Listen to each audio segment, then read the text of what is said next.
Hello and welcome to MyData-NEWS. I'm Tatiana, I'm Personal Development Lead at MyData-TRUST and Data Protection Officer for external customers, and today I will present you top trends for 2024 in data privacy and also a glance back to 2023. So let's start. Let's start with the first news. Fines for European General Data Protection Regulation non-compliance in 2023.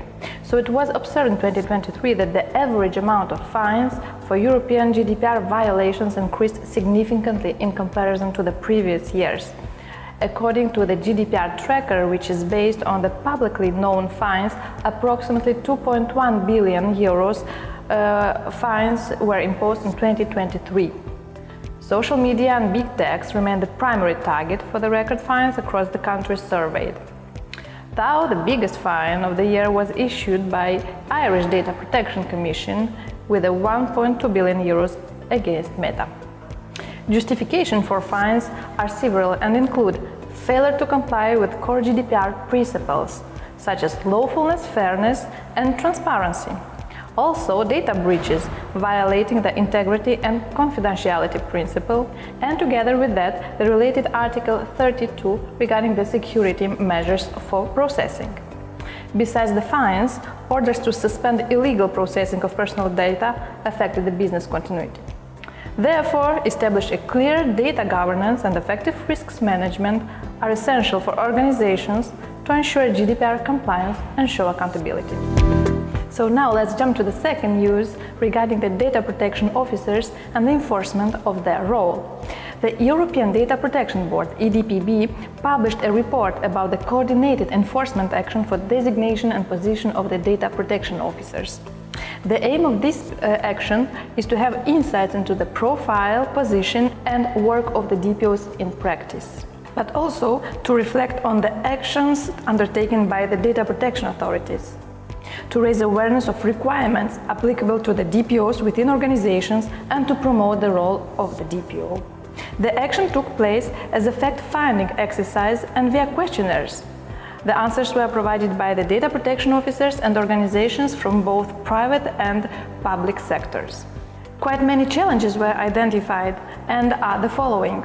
First of all, absence of a designation of a data protection officer when it is required and mandatory by GDPR. Insufficient resources allocated to data protection officers in terms of time and budget.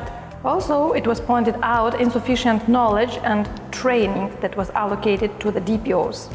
Next one is that the DPOs are not fully entrusted with the tasks required by the GDPR. And not least and important is about the conflict of interest and lack of independence of a DPO within an organization. The report provides also recommendations. And some key takeaways are the following. Within an organization should be clearly distinguished the responsibilities and the roles of the controller and of the DPO. This will help DPOs to avoid conflict of interest. In case the controllers they don't follow the DPO advice, it should be clearly documented. Also, the DPO must have a direct and clear contact with the top management in case of data breaches which could be hazardous for the individuals.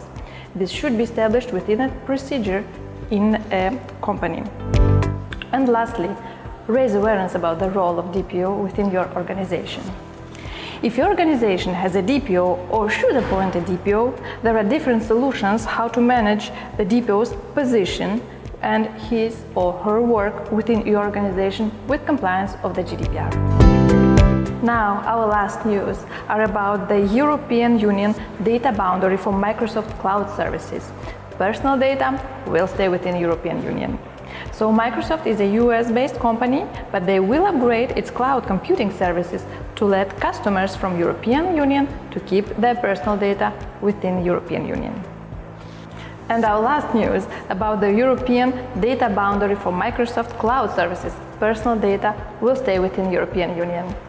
So Microsoft is a US-based company and they will upgrade its cloud computing services to let the citizens of European Union keep their data at home. The Microsoft EU data border promises to significantly reduce cloud data flows from the European Union to other countries, to guarantee respect of the European values, and to meet specific needs of private and public sector customers in Europe.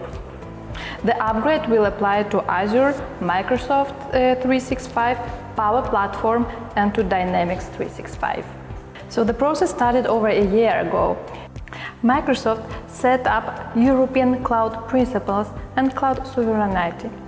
The goal is to offer governance, security, transparency, and sovereign technology to support innovation and digital transformation in Europe. In partnership with leading European technology companies, Microsoft invests in a global infrastructure, so 60 cloud regions worldwide, and out of them 11 will be based in the European Union. European Data Boundary Microsoft Cloud focuses on 3 areas. First is extended local storage and processing applies to all personal data, not only to data limited for the companies, including pseudonymized data, for example, data from automatically generated system logs. Second, transparency, clear and comprehensive documentation and information. Third, the new European-based technologies to protect personal data. So, this is good news for cloud solutions, data storage and processing, and to foster innovation. Let's see how it works in the real world. Last but not least, our next LinkedIn Live will take place on the 22nd of February with my colleagues Giuseppe and Winnie. They will board about the success beyond GDPR, impact of privacy compliance in Canada. Finally, don't forget to subscribe to our newsletter and follow us on our social channels. Thank you. Goodbye.